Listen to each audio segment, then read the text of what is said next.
Hello, I am Killa XO. Today I am telling three true horror stories. Number 1, Pool of Blood. Returning to their post after a mellow and relaxing school holiday, teachers at Riverwood Primary School in Sydney's southwest were expecting to have a lazy first day back.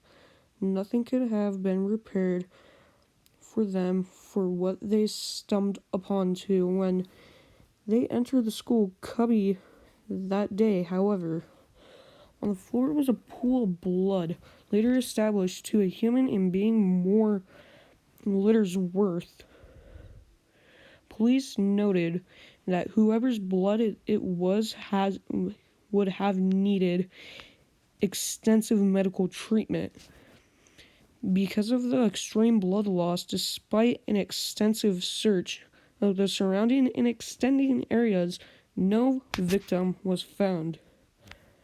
There was also no blood splatter, no trail leading from the cubby. The lack of the victim was extremely strange considering the school was enclosed, entire meter high, barbed wired, fenced, and it would be impossible for the injured person to scale it. Tests later showed the victim was male. The case remains unsolved. Dun dun dun. So, that is the story of the pool of blood.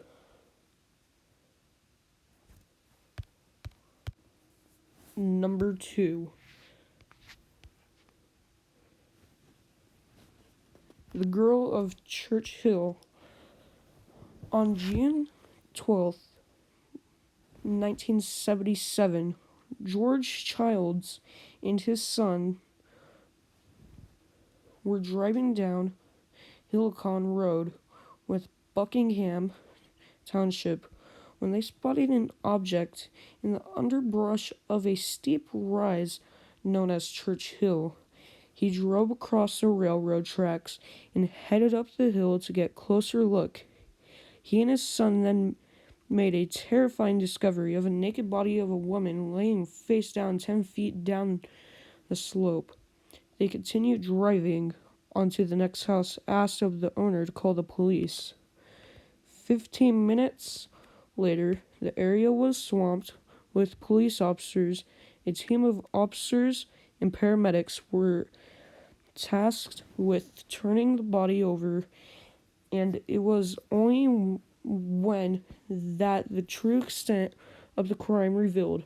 20-year-old Eileen Risson has ever stated, with nearly all lower organs removed. Her insides have been washed in stuffs with a towel. She had bruising at the back of her scalp, indicating that she had been struck with a heavy object and had multiple stab wounds to her chest. At the time, detectives thought the vicious of the murder have been part of a dark ritual or even to tear down an unborn child. The young woman's uncle, Harry Ritterson, has been suspected of the murder, and many family members also believe that. However, he was never charged, and no other suspects were identified. Suwan Ritterson's murder still remains a mystery to this day. Coming up on number 3, Demon in Disguise. 35-year-old Daniel Harkins seemed to be ran out of the hill, harried but kind of teacher who had a great relationship with her students. She taught at the Lehman and Asian Neighborhood Family Center in State Pittsburgh, Florida, and was going through a divorce and a custody battle over her 2 young children. Soon after her divorce was finalized in 2012, Harkins began acting very strangely.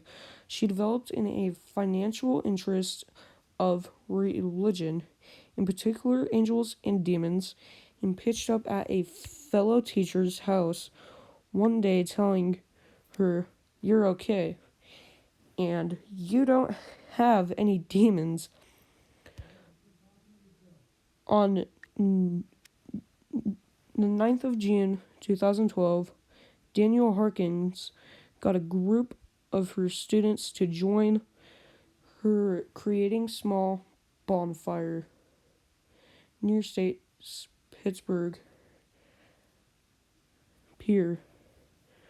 The students thought that their teacher had planned campfire evening for them, were completely shocked when she started accusing them of being infested with demons, demanding that they were exorcised, confessed to be shaken up, that they were half-heartedly followed her instructions to dance around the fire while chanting, but drew the line of Harkins and told them to cut each other order to free their demons. Infuriated by their refusal, Harkins downs one of the young people's hands in perfume and set them alight. She slashed another student as a broken bottle considered the wounds with a key she had heated in the fire. She forced several others to cut themselves similarly close to the wounds to keep the demons out. It took a couple days for the students to speak up about the incident, and even after Harkins arrested, the students were terribly forthcoming information on what had happened. Harkins too refused to provide any details. She was released from prison 6 months after only serving that much time. There's that for that video. I hope you enjoyed it. Make sure to leave a like, subscribe, and I will see you in the next one.